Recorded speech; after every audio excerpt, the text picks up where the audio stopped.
महाराष्ट्राच्या या महायुतीच्या सरकारच्या गठनानंतर आपल्यासोबत चाकणकर ताई आहे, ज्या भारतीय जनता पार्टीचे नेते आहेत. ताई काय म्हणणार? राष्ट्रवादी काँग्रेसचे नेते आहेत, महायुती सरकारमधले नेते आहेत. ताई काय म्हणणार? एकूणच महिला सुरक्षेसाठी काय काय महत्त्वाचे पावलं? आज आम्ही उपसभापती कार्यालय आदरणीय नीलमताई गोरे आणि राज्य महिला आयोगाच्या वतीनं नवनिर्वाचित महिला आमदारांसाठी दुसऱ्या टर्ममध्ये आमदारांसाठी चर्चासत्राच्या माध्यमातून लोकप्रतिनिधी म्हणून काम करत असताना महिलांचे प्रश्न सोडवण्यासाठी आपल्याला काय करता येईल आणि खऱ्या अर्थानं सभागृहामध्ये तो आवाज मांडू. महाराष्ट्रातल्या महिला भगिनींसाठी ह्या लाडक्या भगिनी आहेत त्या तर आर्थिकदृष्ट्या सक्षम होतात, आता त्यांना सुरक्षितता देण्याची जबाबदारी आमच्या सगळ्यांची आहे.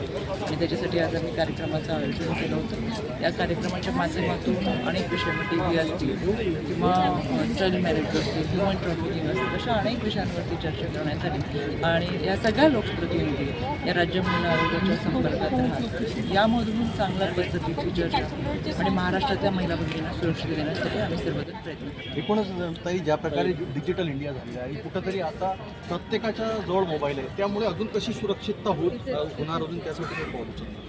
यामध्ये आम्ही राज्य महिला आयोगाच्या वतीने गेले 3 वर्षामध्ये ई-सायबर सुरक्षा राबवतो. या माध्यमातून ई-सायबर सुरक्षेच्या माध्यमातून कॉलेज, शाळा ह्यामधल्या मुलांपर्यंत पोहोचतात. खऱ्या अर्थानं सायबर सुरक्षा कशी, सोशल मीडिया वापरताना कशा पद्धतीचं असतं आणि यामध्ये जर कोणी फसवणूक केली तर राज्य महिला आयोगाच्या माध्यमातून ती तक्रार नोंदतो. त्यामध्ये आरोपीवरती तर कारवाई होतच राहते, पण या सगळ्या गोष्टींना आपण बळी पडू नये याच्यासाठी अवेअरनेस प्रोग्राम घेतले जातात.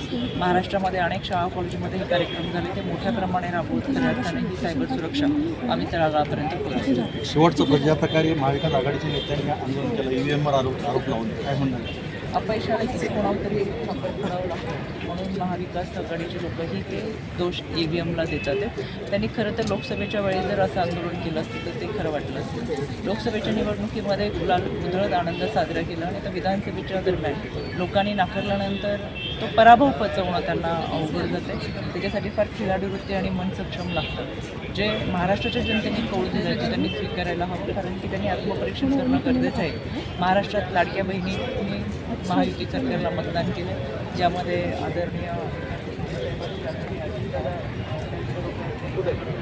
सगळ्यांच्या माध्यमातून महायुती सरकारने अतिशय योजना चांगल्या पद्धतीच्या आणल्यामध्ये कष्टकरी, कामगार, शेतकरी, त्याचबरोबर महिला भगिनींसाठी, विद्यार्थ्यांसाठी, युवकांसाठी प्रशिक्षण भत्ता आणि या सगळ्याचं परिणिती म्हणजे मतदानाच्या माध्यमातून महाराष्ट्राच्या जनतेने महायुती सरकारला पुन्हा एकदा सरकारमध्ये दिवाळात येण्यासाठीचा कौल दिला. शेवटचा प्रश्न आहे की ज्या प्रकारे भुजबळ साहेबांना मंत्रिपद मिळालं पाहिजे, OBCवर अन्याय झाला असं म्हणतात. मला असं वाटतं की याबाबत पक्षश्रेष्ठीच आपल्याला व्यवस्थितरित्या वापरतात.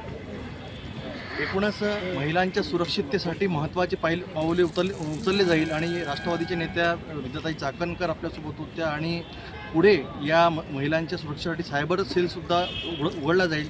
हेल्पलाईनचे नंबरसुद्धा राहणार आणि भविष्यामध्ये महायुतीचं सरकार हे लाडल्या बहिणीच्या पाठीमागे उभा राहील या प्रकारचं मत त्यांनी व्यक्त केलं. मी कॅमेरा पर्सन विशालसोबत नितेश किल्लेदार, सिटी न्यूज, विधान भवन, नागपूर.